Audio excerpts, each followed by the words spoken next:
All right, here we go. So, first job of the day, done at 9:25. I was gonna try to go really early today, but I'm like, I think it's gonna be a warm one though. So I had about 20 bucks of scrap metal there. I probably had a little bit less because there was a bit of a cheat today, but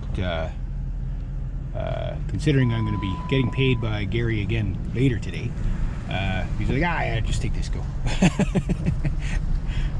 He didn't have the exact change, so I made technically 18, but he gave me 20, so yeah, all right, fair enough. Watch it. There's that nice old Ford Thunderbird. Look at that. Load radiators.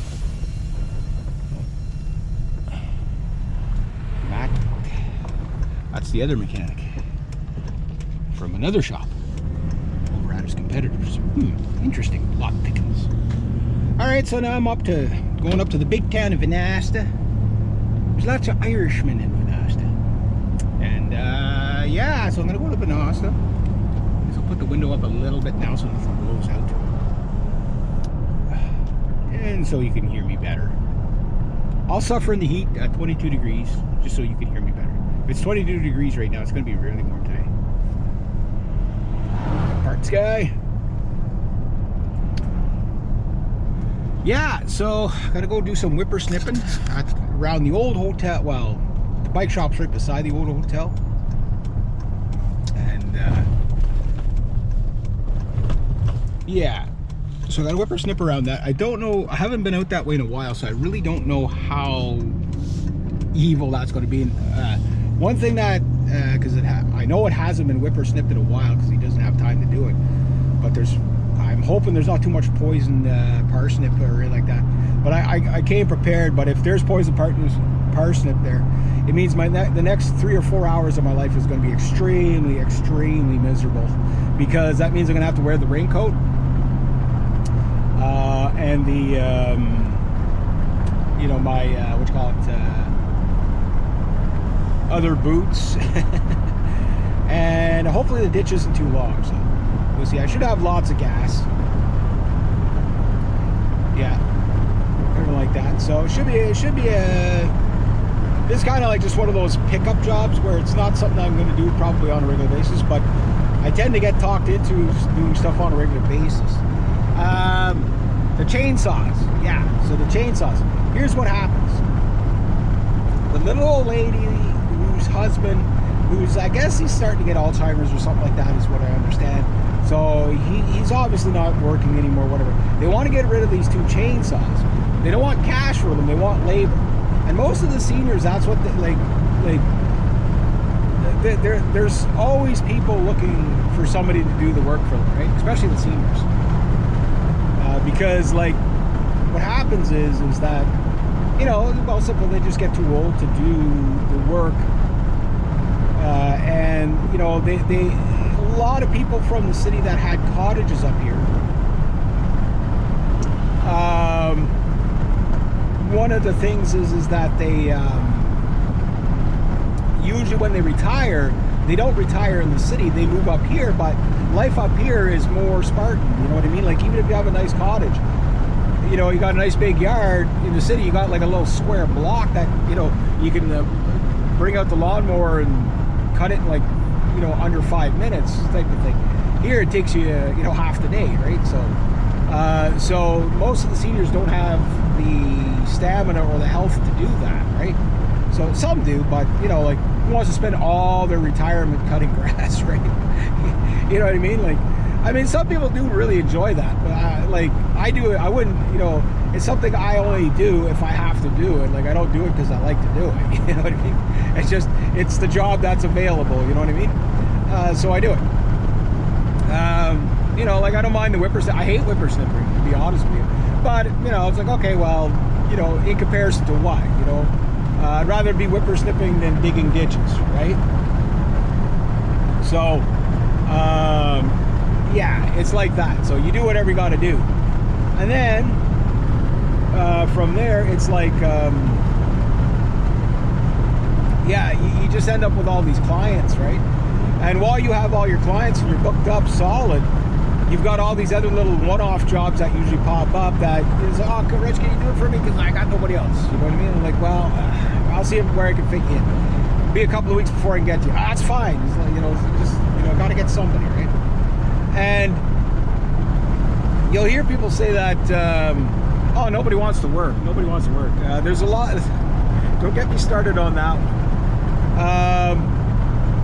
There's a lot of people that want to work, but they're just booked up. You know what I mean? Like, there's only, like, locals work local, right? The cottagers don't work up here, typically. You know what I mean? They work in town. And there's more cottagers than there is locals, right?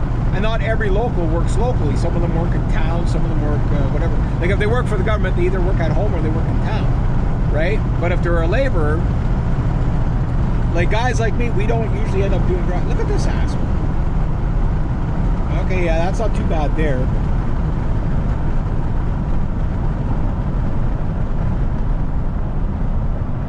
See, by law, I got to be like 1.5 meters this far from him.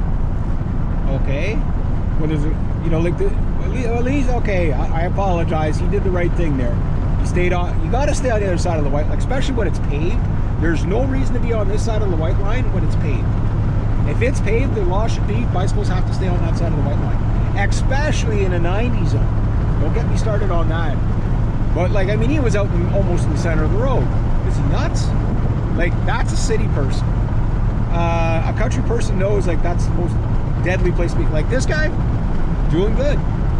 I still have to move over, but that's a blind corner, so you're putting me in the other lane.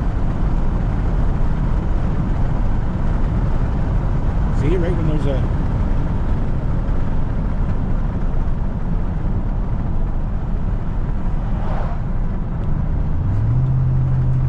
There's a... Beastie stayed on it like that. He did the best he could. I did the best. But you see, like, that vehicle passed me right when I was at him.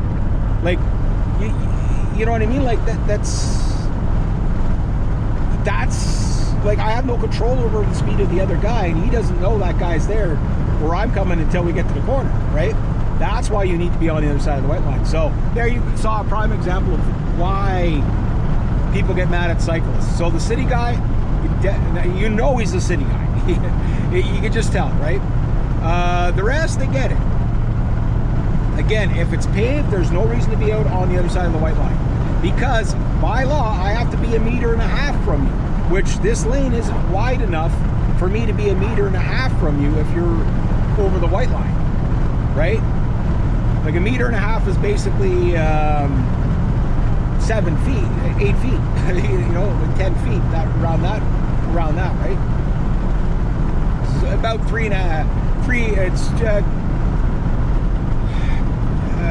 1 meter is a little over, it's like 3.3 feet, something like that, right? So 1.5 meters, you're,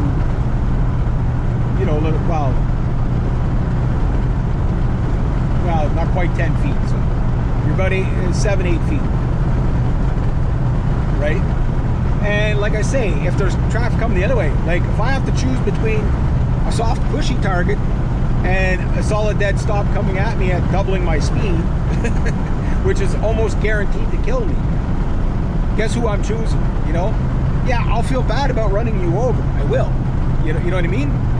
And I'll take my chance that I just snub your back tire and push you into the ditch without completely mushing you into a pace, right? But me or him, like, I'm a nice guy, but when like if it was a little kid, yeah, okay, I'll go right head on into the truck. Like, fuck it, I had a good life anyway, right? I'm not gonna kill a kid. But an adult, it's like, he probably had a good life. If he's out bicycling around on a weekday, it means he's had a good life and he's not working. I'm fucking struggling. So no, I'm higher on the totem than him just for that reason. I can rationalize it, guys. But you know what I mean? Like, people put you into a situation that, and especially if you have like a big 18-wheeler or something behind you. Like the cyclist that last time, like, they nearly got those 2 truckers killed, and me, and a bunch of them. They were out right near to the yellow line. You know, it's like, oh, it's all right to be on the road. Yeah, but not stupidly. You know, whoever organized that ride was just like, and of course, the one time I didn't have my camera on was that time. Otherwise, I could have showed it to the police. You know what I mean? Okay, anyway, we're going to drive on this nice road to the gas station. That is so smooth. This will be great for about 2 years and then back to potholes again. This is pretty nice. This is pretty nice. I'm going to have to definitely get provisions. I better watch my speed. Especially on this new pavement. It's easy to kind of coast on this stuff.